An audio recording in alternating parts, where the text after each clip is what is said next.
Jermell Charlo, Martirosyan, two young guys, and should be for a title. A lot of people say when you have a fight like that. Fight, and both guys know each other for a long time, and they've sparred and stuff. So I think anytime you have the guys like that, I think both guys can take something out of the past sparring sessions.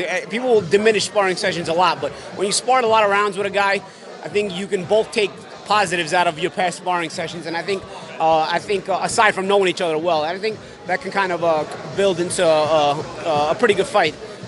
Maybe less feeling out than a normal fight, because you've already seen each other. You kind of know each other's tendencies and whatnot. But we'll see.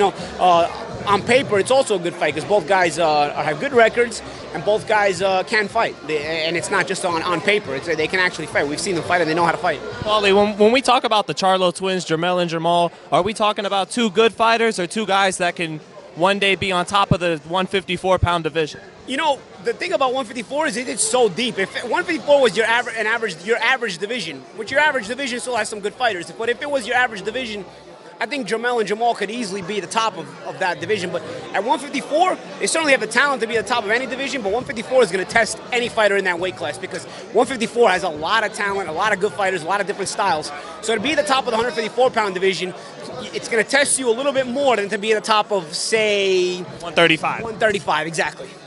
And, my last question for you, you said you're in the gym, you've been, staying in shape. We hear talks about possibly fighting for the European title. What can you say about that? We're trying to work things out. If it's the right situation for me, I definitely want to fight. I've been in the gym, and I've liked the way I felt in the gym so far. Obviously, I'm not as consistently in the gym as I want to be because I travel so much. I mean, literally, in the next month or so, including last week, it's going to be like 5 weekends away out of the next 6 or so, or somewhat, or so forth. And that's 4-day weekends. It's not just a 2-day weekend. So it's hard to train consistently, but I do try to get in there as much as I can.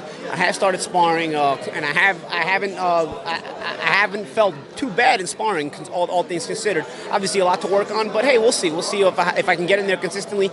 Of course, if there is a fight that does get signed, I will be in there consistently. But we'll see. I just like being in shape a little bit. I got to let myself get away in the past year, so it just feels good to kind of just be working out a little bit and I got my weight down just a little bit, so we'll see. Is there, last couple of questions for you, Paulie. Is there a fight out there, maybe a rematch with Adrian Broner, that you want, that is compelling you to come back to the ring? It's not one particular fight.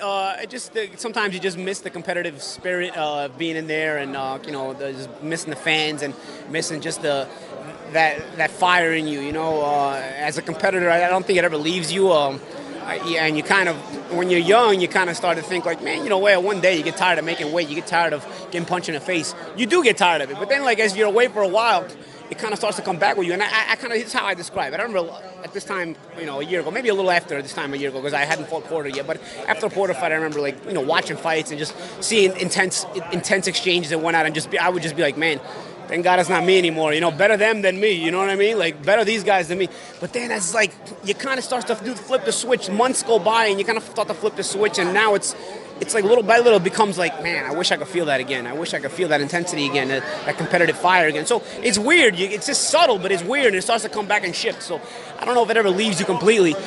Maybe you get sick of it here and there, but then you kind of recharge and you kind of miss it again. So we'll see.